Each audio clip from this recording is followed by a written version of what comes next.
ગુજરાતના એક નાનકડા ગામ સૂર્યખેડામાં રહેતા હર્ષદભાઈ ગામમાં જાણીતા શિક્ષક હતા. વર્ષો સુધી હાઈસ્કૂલમાં ગુજરાતી વિષય ભણાવતા. લોકો કહેતા, હર્ષદ સર માત્ર શિક્ષક નથી પણ જીવતા અભ્યાસ છે. ચહેરો પણ સ્મિત, હૃદયમાં દયા અને જીવનમાં સંયમ, આ 3 ગુણહીલ તે ગામનો આધાર હતા. પત્ની કામિણી સ્વભાવથી શાંત, ભક્તિ પ્રવૃત્તિ ધરાવનારી સ્ત્રી. એક જ દીકરો અનુજ. જન્મથી જ હર્ષદભાઈને લાગતું, મારો અનુજ એક દિવસ મોટો માણસ બનશે, મારી શાન બનશે. બાળપણમાં અનુજ બહુ સંસ્કારી, માતા પિતાનું ગર્વ, અભ્યાસમાં તેજસ્વી. ગામમાં સૌ કહેતા, આ છોકરો એક દિવસ ભારતને નામ કરશે. હર્ષદભાઈના હૃદયમાં આનંદ ઘેરાતો. ગામના ગરમ પાણીમાં તળાવ પાસે બેસીને અનેક સપના જોતા. અનુજ ડોક્ટર બનશે કે ઇજનેર કે વકીલ, કંઈ પણ બને, બસ સાચો માણસ તો બનવો જ જોઈએ. કામિણી હસીને કહેતી, સાચા માણસ તો તમે જ છો. દીકરો તો તમારો પ્રતિબિંબ બનશે. પરંતુ સમય બધું બદલાતો જાય છે. અનુજના 12મા ધોરણ પછી તેણે મોટા શહેર અમદાવાદના કોલેજમાં પ્રવેશ મળ્યો. એ દિવસ કામિણીના આંખોમાં આનંદના આંસુ હતા અને હર્ષદભાઈનો ગર્વ આસમાને. ગામમાં લોકો બોલ્યા, ઘણા માતા પિતાને આવો દીકરો મળે એવું ભાગ્ય ક્યાં છે? પણ કામિણીને એક ડર લાગતો, મોટા શહેરમાં જાશે, નવા લોકો મળશે, ખબર નથી સમય શું ફેરવી નાખે. હર્ષદભાઈએ કહ્યું, વિશ્વાસ રાખ કામિણી, અમારા સંસ્કારને કોઈ ભૂલાવી નથી શકતું. પરંતુ વિશ્વાસ ઘણીવાર જીવનનું સૌથી નાજુક કાચ હોય છે. અમદાવાદમાં પહોંચ્યા પછી અનુજનો સ્વભાવ ધીમે ધીમે બદલાતો ગયો. નવા મિત્રો, આધુનિક જીવન, મોબાઈલ, પાર્ટીઓ, ફેશન, બધું તેને ઝંખાવતું હતું.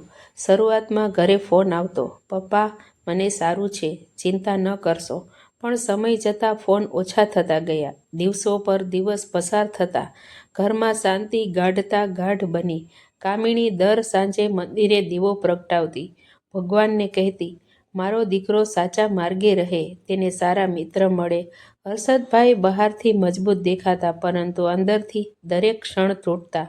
તેઓ દર રાત્રે અનુજની બાળપણની તસવીરો જોતા અને મનમાં કહેતા, મારો અનુજ ખોવાઈ ગયો છે. 1 વર્ષ પછી અનુજ ઘેર આવ્યો, પણ એ પહેલો અનુજ ન હતો. ગર્વ, અહંકાર, ગુસ્સો, અવગણના બધું સાથે લાવ્યો હતો. બસ પહોંચતા જ બોલ્યો, પપ્પા ગામમાં રહેવું મને ગમે નહીં. અહીં બધું અછત લાગે છે. મને મોટા સપના છે, તમે સમજશો નહીં. હર્ષદભાઈ માઇલેન્ડ કાઇન્ડલી, બેટા સપના મોટા હોવા જોઈએ, પણ મૂલ્યો સાથે. માતા પિતા સપનામાં અવરોધ નથી બનતા. અનુજ ગુસ્સે બોલીને ઉઠ્યો, હું કોઈનો ઉપદેશ સાંભળવા આવ્યો નથી. તમે મને કંઈક શીખવશો એવી જરૂર નથી. આ શબ્દો કામિણીના હૃદયમાં તલવારની જેમ ઘૂસી ગયા. હર્ષદભાઈ આંખો નીચે કરી શાંતિથી બોલ્યા, ઠીક છે બેટા, તારી સફળતા માટે દવા કરશું. પરંતુ એ રાત્રે બંનેના હૃદયમાં આગ જળતી રહી. કેટલાક મહિનાઓ પછી અનુજે ફરી ફોન કર્યો, પરંતુ પ્રેમથી નહીં, પૈસા માંગવા. પપ્પા 3 લાખ જોઈએ, મિત્ર સાથે બિઝનેસ કરવો છે. હર્ષદભાઈનું હૃદય તૂટ્યું. ગામની સ્કૂલનો શિક્ષક 3 લાખ ક્યાંથી લાવવાના? ઘર, ખેતર, થોડા જ આભૂષણ. કામિણી બોલી, અમારા દીકરાના ભવિષ્ય માટે જો બધું વેચવું પડે તો પણ ચાલશે. હર્ષદભાઈએ ઘરની લોન લીધી અને પૈસા મોકલ્યા. વિશ્વાસથી નહીં, પણ મમતા પરથી. મહિનાઓ પસાર થતા, અનુજનું કોઈ સમાચાર નહીં. એક દિવસ ફોન આવ્યો, પરંતુ અનુજનો નહીં, બેંકનો. તમારા લોનની EMI 3 મહિનાથી બાકી છે. ઘરમાં આર્થિક સંકટ, ગામમાં ચર્ચા, લોકોની નજરો. કામિણી દિવસ રાત રડે. હર્ષદભાઈ મૂંઝાઈ જાય, પણ અનુજનો એક કોલ પણ ન હતો. અખિલ ગામ જાણતું હતું, પિતા તૂટ્યો છે, પરંતુ પિતાનું હૃદય હમણાં પણ દીકરાને દોષ નથી દેતું. ઘરમાં નીરસતા છવાઈ ગઈ હતી. કામિણીની આંખોમાં હંમેશા આંસુ, હર્ષદભાઈની આંખોમાં મૌનનું વાતાવરણ. ગામમાં લોકો ક્યારેક પૂછતા, સર દીકરાનો ફોન આવે છે? અને હર્ષદભાઈ હળવું સ્મિત કરી કહેતા, હા, વ્યસ્ત હોય છે એટલે ઓછો આવે, બધું સારું છે. પણ સત્ય તો એ હતું કે ફોનના ઘંટડિયા પણ જાણે સૂઈ ગયા હતા. મોબાઈલમાં ઉમ્મીદ જેવા શબ્દનું કોઈ અસ્તિત્વ જ ન હતું.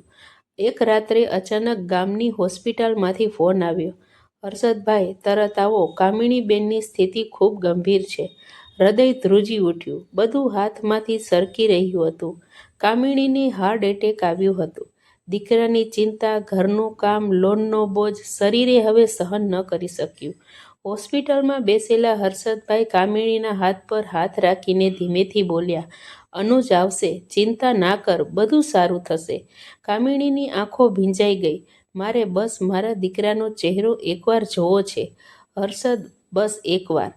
તે રાત્રે હર્ષદભાઈએ અનુજને 14 વાર ફોન કર્યા. એક પણ કોલ નથી લાગ્યો. સવાર સુધી તેઓ ખુરશી પર બેઠા, પ્રાર્થના કરતા રહ્યા. આ દિવસોનું અઠવાડિયું થઈ ગયું. હોસ્પિટલના બિલોનો ઢગલો વધતો ગયો.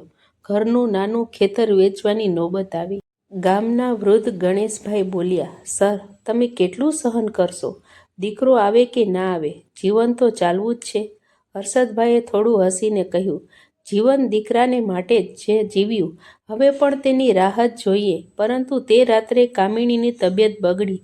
તેણે ધીમેથી પૂછ્યું, હર્ષદ, અનુજ આવી ગયો ને?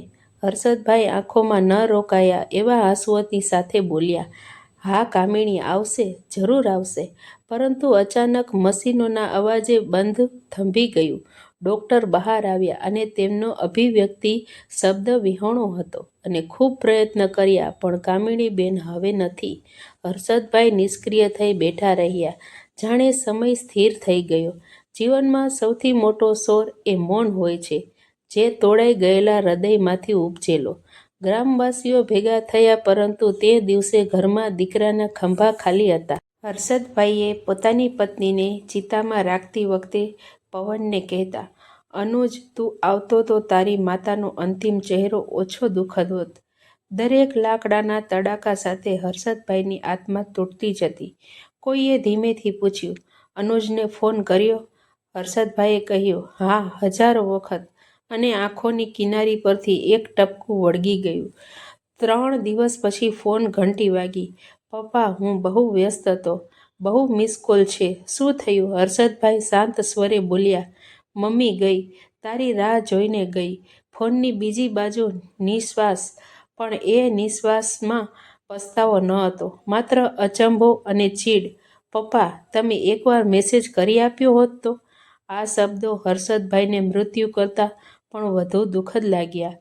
બેટા, મા તો મેસેજની રાહ જોતી ન હતી, તારા અવાજની રાહ જોતી હતી. અનુજ બોલ્યો, હું આવી શકતો નથી, મારી એક્ઝામ છે. ફોન કટ થઈ ગયો. હર્ષદભાઈ મોબાઈલને છાતી પર ઝાલીને રડી પડ્યા. શિક્ષક હોવા છતાં મેં મારા દીકરાને માનવતા સી રીતે શીખવવા ચૂકી ગયો. કામિણી વગર ઘર ખાલી ઘર નહીં પણ સૌ ગણાય. દિવાલો, ખુરશી, જગ્યા બધી કામિણીને પૂછતી, કેમ ગઈ? હર્ષદભાઈ દર રાત્રે બારી પાસે બેસીને પવન સાથે વાત કરતા, હાથમાં પત્નીની ચૂડી રાખીને. અખિલ ગામ જાણતું હતું, હર્ષદભાઈ હવે એકલા નથી, તેઓ તૂટેલા છે.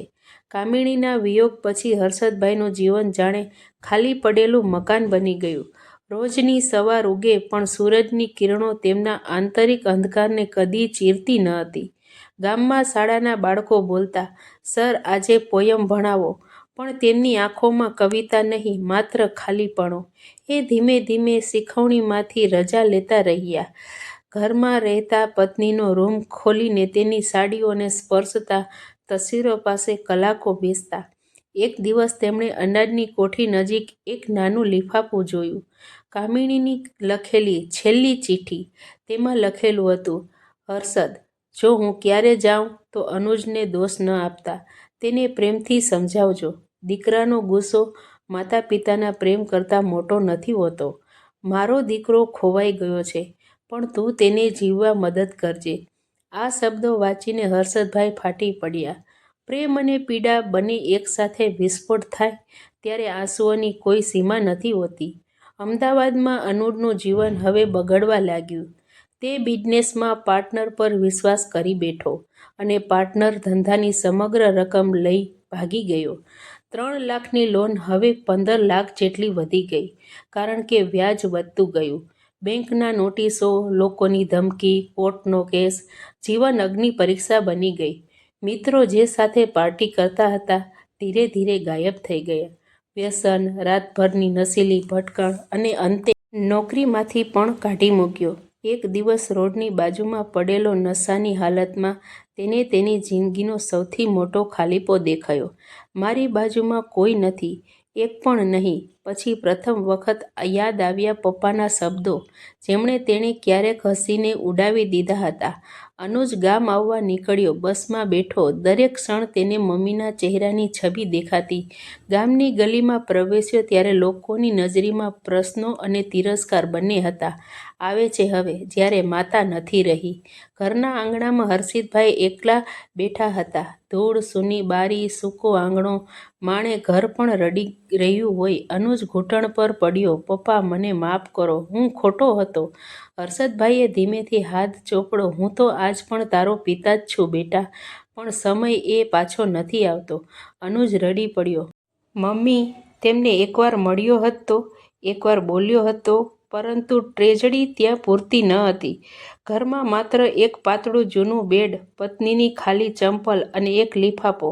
તે લિફાફા પર લખેલું, અનુજ માટે પપ્પાની અંતિમ ચિઠ્ઠી. આ રાત્રે હર્ષદભાઈએ ગામની મંદિર પાસે દીવો પ્રગટાવ્યો, પત્નીનું નામ બોલ્યું અને ધીમે ધીમે મંદિરની પાછળથી તરફ ચાલ્યા. ચહેરા પર અજોડ શાંતિ સાથે. આંગણે થોડું વાહી ગયું નદીનું કિનારું હતું, જ્યાં તેઓ અને કામિણી ક્યારેક ચાંદની રાતે બેસતા. લોકો સવારે શોધવા આવ્યા ત્યારે તેઓની ચંપલ પાણીની બાજુમાં મૂકેલી હતી. શરીર નદીમાં તરતું, પરંતુ ચહેરા પર અદ્ભુત શાંતિ. અનુજે કામતા હાથેથી લિફાફો ખોલ્યો. મારા અનુજ, હું તને દોષ આપતો નથી. માતા પિતા બાળકો માટે જીવતા હોય છે અને ક્યારેક બાળકો માટે મરી પણ જાય છે. સમય અને સંબંધ બંનેને સાચવવામાં આવે છે તો જ જીવન સુંદર છે. અને તેને બેઝમેન્ટ નથી કહ્યું, માત્ર પ્રેમ માંગ્યો હતો. હું અને તારી માં આજે પણ તારા પર ગર્વ છે, કારણ કે તું અમારી ઓળખ છે. બેટા, આગળથી પૈસા નહીં, માણસાઈ કમાવજો. માતા પિતા જીવતા હોય ત્યારે તેમની કિંમત સમજો, કારણ તેમની આંખો બંધ થાય પછી દરેક ધન સંપત્તિ પણ તેમને પાછા લાવી શકતી નથી. જો શક્ય હોય તો કોઈ વૃદ્ધ માતા પિતાની સેવા કરજે, એ જ અમારી આત્માને શાંતિ આપશે. જોઈશ તને ક્યાંક કોઈ દિવસ. તમારો હર્ષદ. અનુજ ધરતી પર પડીને રડી પડ્યો. એવો રડ્યો કે આખું ગામ કંપી ઉઠ્યું. અનુજે શહેર છોડ્યું, શાળામાં શિક્ષક તરીકે જોડાયો અને એક વૃદ્ધાશ્રમમાં દર અઠવાડિયે સેવા કરવા જતો રહેતા. દરેક વૃદ્ધને મમ્મી અથવા પપ્પા કહી બોલાવતા. ગામના શાળા પ્રવેશ દ્વારની બહાર એક પાટિયામાં મુકાઈ, માતા પિતા એ ભગવાન છે, તેમને ગુમાવ્યા પછી નહીં, જીવી હોય ત્યારે પ્રેમ કરજો. અને દર વર્ષે 12 મે કામિણીના મૃત્યુ તારીખે અનુજ નદી પાસે દીવો પ્રગટાવે છે અને કહે છે, મા, પપ્પા, મને માફ કરજો. તમને પ્રેમ કરવાનું મને બહુ મોડું સમજાયું. મિત્રો, સૌથી મોટું પાપ માતા પિતાનું અપમાન, સૌથી મોટું પુણ્ય માતા પિતાની સેવા. જ્યારે તેઓ બોલે ત્યારે સાંભળજો, કારણ એક દિવસ તેમની ખાલી ખુરશી સૌથી મોટું દુઃખ બની જાય છે. મિત્રો, તમને મારી આ વાર્તા કેવી લાગી તે મને કોમેન્ટ બોક્સમાં જરૂર જણાવજો અને મારા ચેનલને લાઇક, શેર, સબસ્ક્રાઈબ કરજો. ધન્યવાદ.